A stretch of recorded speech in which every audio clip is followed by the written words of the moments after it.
CNN, Hurricane Irma, a Category 5 storm, hurtled through the Caribbean, leaving catastrophic damage in its wake as it continued toward South Florida where it could slam into Miami this weekend.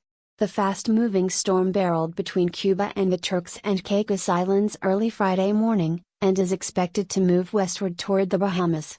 Irma, which has 160 miles per hour maximum sustained winds, has killed at least 10 people as it pummeled small northeastern Caribbean islands such as Barbuda and left hundreds of thousands of customers in Puerto Rico without power. With models projecting that Irma will head for the U.S. mainland, the National Hurricane Center issued hurricane and storm surge warnings for South Florida on Thursday night.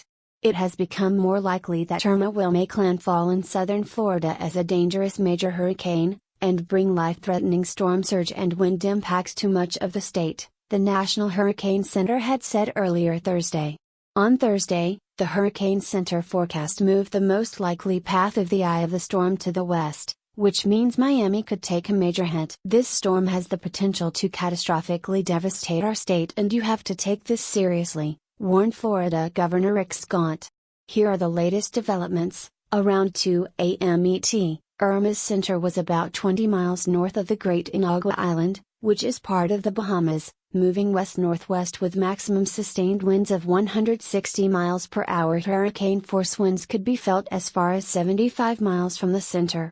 Irma previously had winds over 180 miles per hour, keeping those speeds longer than any storm ever recorded in the Atlantic Basin. Irma is forecast to move toward the southeastern Bahamas Friday morning, then head between the north coast of Cuba and the Bahamas in the next day or two.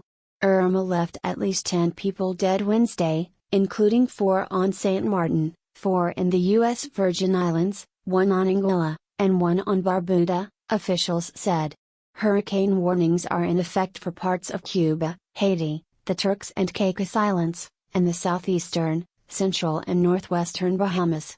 Hurricane and storm surge warnings are also in effect for South Florida, extending from Jupiter Inlet on the east coast of the state, southward around the Florida Peninsula to Bonita Beach on the west coast. The hurricane warning included the Florida Keys, Lake Okeechobee, and Florida Bay. Florida and the Southeast brace for Irma. Florida Gov. Scott urged residents to be prepared regardless of which side of the coast they live in the state. This is not a storm you can sit and wade through, he said.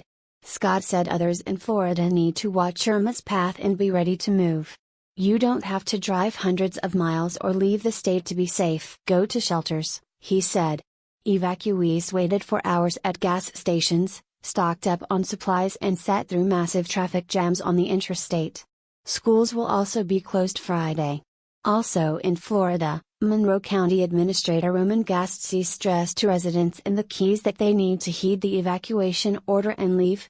You might as well leave now, while you have a chance, because when you dial 911, you will not get an answer, he said. All hospitals will be closed and ambulances gone as of Friday morning, including air ambulances, Gastsy said. Florida is not the only state preparing for possible impact.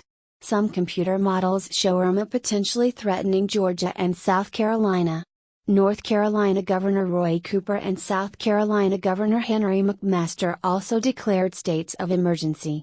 The Caribbean islands pummeled by Irma began assessing the damage, finding shredded buildings, toppled cars and streets submerged in water. Barbuda is barely habitable, with about 95% of its buildings damaged, Prime Minister Gaston Brown said on Thursday.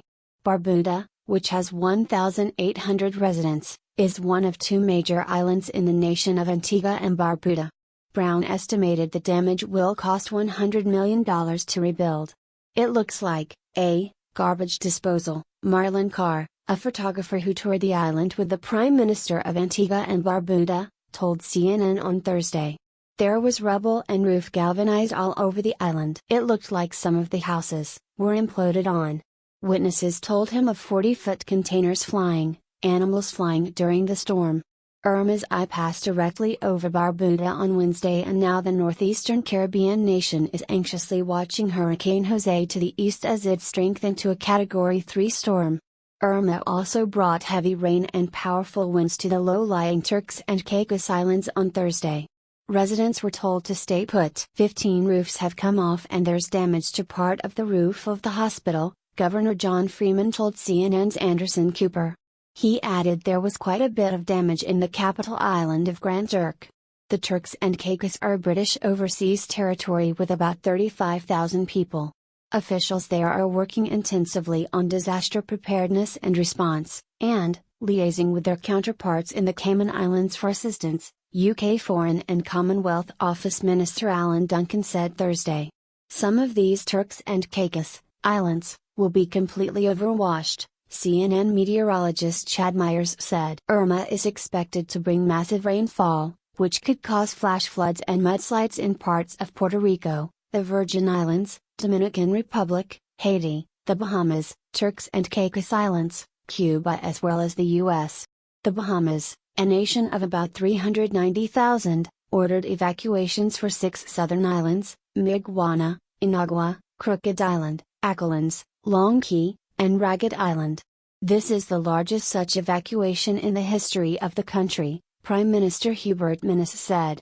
In Puerto Rico, about 56,680 customers were without water, with the island's northeast hit the hardest, according to Jesus Bupar of the Emergency Operations Center. Emergency officials are still taking in reports to determine the extent of the damage. In the beachside area of Benones near San Juan, Irma tore the roof off Christian Lopez's fried food restaurant. He said he wouldn't be able to reopen the place for about 5 days.